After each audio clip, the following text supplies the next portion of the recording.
الحمد لله رب العالمين والصلاة والسلام على أشرف الأنبياء والمرسلين وعلى آله وصحبه ومن تبعهم بإحسان إلى يوم الدين أما بعد.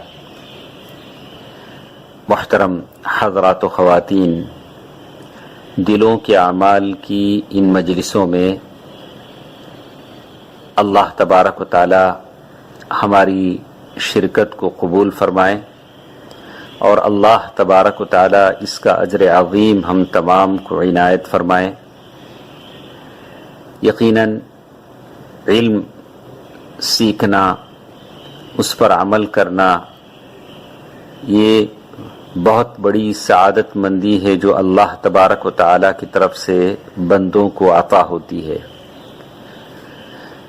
دلوں کے اعمال کی ان مجلسوں میں ہم اس بات کا ذکر سن رہے ہیں کہ آدمی مخلص ہو جاتا ہے، اخلاص اپنا لیتا ہے، اخلاص اپنے اندر پیدا کر لیتا ہے تو فحش اور بے حیائی برائیوں سے اللہ تبارک و تعالی اسے بچا لیتا ہے.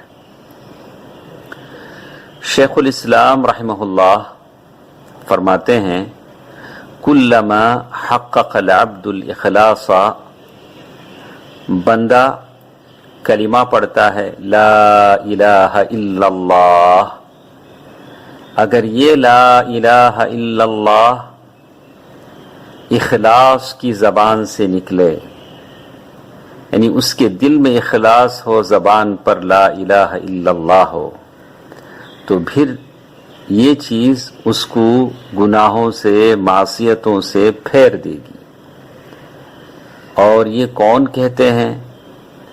اللہ، ساتوں آسمان ساتوں زمین کا رب اللہ سبحانہ و تعالی قرآن مجید میں اس کو فرماتے ہیں کہ اخلاص ہی ہے تم کو فحش اور برائی سے بچا سکتا ہے.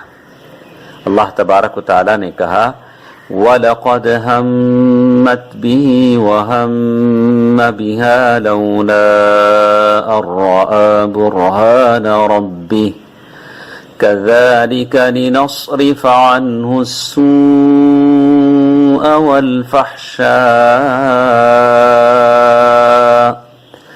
إِنَّهُ مِنْ عِبَادِنَا الْمُخْلَصِينَ. سورۃ یوسف آیت نمبر 24، جو اس درس میں اس سے پہلے بھی گزر چکا ہے کہ اللہ تبارک و تعالیٰ نے اس آیت میں ہی کہا کہ اس واسطے کہ ہم اس سے برائی اور بے حیائی دور کر دیں، بے شک وہ ہمارے چنے ہوئے بندوں میں سے تھا، یعنی مخلصین اخلاص پسندوں میں سے تھا.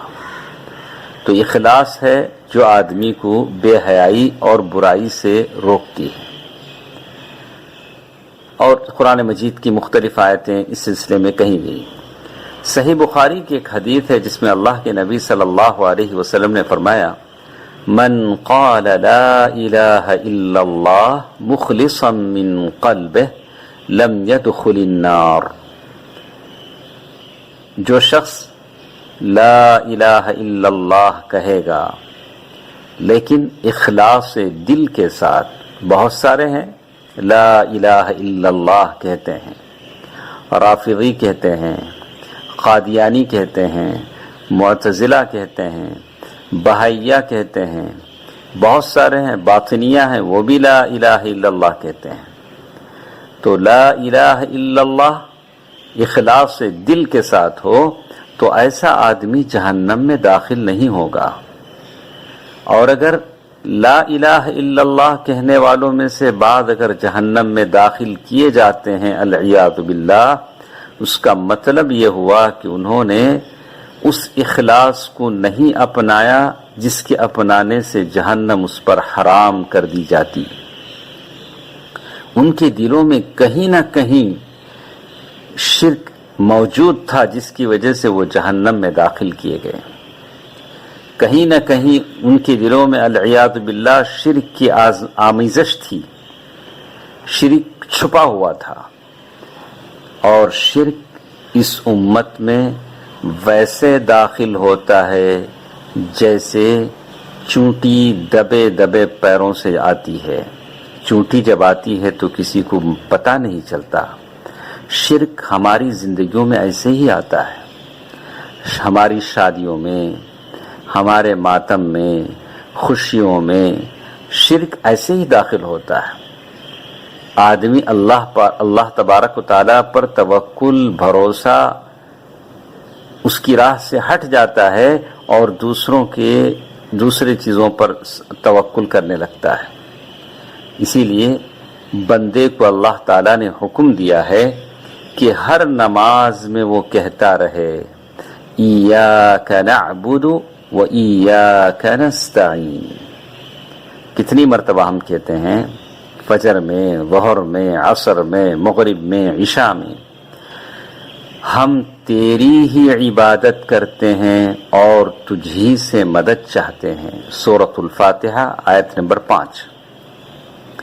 ہر نماز میں اتنا کہلوانے کی ضرورت کیا تھی؟ کیوں بندے سے بار بار کہلوایا جا رہا ہے تم کہ بار بار کہتے رہو کہ ہم تیری ہی عبادت کرتے ہیں اور تجھی سے مدد چاہتے ہیں؟ کتنی ایسی مسجدیں ہیں، امام کے پیچھے آدمی صف میں کھڑا ہوتا ہے، سورہ فاتحہ پڑھتا ہے، اور جب نماز کے بعد مسجد سے باہر نکلتا ہے تو صحن میں موجود قبر کے سامنے کھڑے ہو کر خبر والے سے بھی مانگتا ہے۔ العیاذ باللہ، یہی تو شرک ہے۔ اسی سے بچنے کی تو بات اللہ نے آپ سے کہی تھی، ایاک نعبد و ایاک نستعین۔ اور شیطان شرک کا حکم دیتا ہے، والشیطان یأمر بالشرک، شیطان شرک کا حکم دیتا ہے، والنفس تطیعہ فی ذلک، اور آدمی کا نفس شیطان کی بات مان لیتا ہے۔ اس لیے کہ نفس ہمیشہ دوسری طرف بھی دیکھتا رہتا ہے، کسی سے ڈر کر یا کسی سے کوئی امید لگا کر، تو نفس کسی اور کی طرف بھی ہمیشہ متوجہ رہتا ہے، اور شیطان جیسے ہی اسے حکم دیتا ہے اس کی طرف لپک پڑتا ہے۔ تو اسی لیے شیخ نے صفحہ نمبر 97 میں یہ بات لکھی، فلا يزال العبد مفتقرا الى تخلیص توحید من شوائب الشرک۔ بندے سے یہ مطلوب ہے کہ ہمیشہ وہ اخلاص کے پیچھے چلتا رہے، اخلاص کو اپناتا رہے تاکہ وہ شرک سے بچ جائے۔ ابن القیم رحمہ اللہ نے بڑے پتے کی بات کہی۔ میں جتنے حضرات، جتنے لوگ میری آواز سنتے ہیں، میں ان سے کہوں گا کہ آپ ان باتوں کو یاد کر لیں۔ یہ سونے سے لکھے جانے کی قابل کی باتیں ہیں۔ ابن قیم رحمہ اللہ فرماتے ہیں، اصول المعاصی کلھا، گناہوں کے جو جڑ ہوتے ہیں، روٹس آف سنس، گناہوں کے جو جڑ ہوتے ہیں، چھوٹے گناہ، بڑے گناہ، سب کی جو جڑیں ملتی ہیں تین چیزوں پر اس کی جڑیں ملتی ہیں۔ وہ تین چیزیں کیا ہیں؟ تعلق القلب بغیر اللہ، دل کا اللہ کے علاوہ کسی سے جڑ جانا، وطاعت القوت الغضبیہ، یعنی غصے کی رو میں بہہ جانا، غصے کے جذبات میں، غصے سے آدمی بہہ جانا، غصے کے پیچھے چلنا، والقوت الشہوانیہ، اور شہوانی قوتوں کو، طاقتوں کو اپنانا۔ یہ تین باتیں ایسی ہیں جو تفصیل طلب ہیں، انشاءاللہ اگلی مجلس میں ہم آپ کو بتائیں گے کہ گناہوں اور بدکاریوں کے چھوٹے اور بڑے جتنے گناہ ہیں ان کے تین جڑ کہاں ملتے ہیں، کیسے ملتے ہیں، اس کے نقصانات کیا ہوتے ہیں۔ انشاءاللہ اگلی مجلس میں ہمارے ساتھ ہوں گی۔ اللہ تعالیٰ بولنے اور سننے والے کو اخلاص عطا فرمائے، آمین۔ والسلام علیکم ورحمۃ اللہ وبرکاتہ۔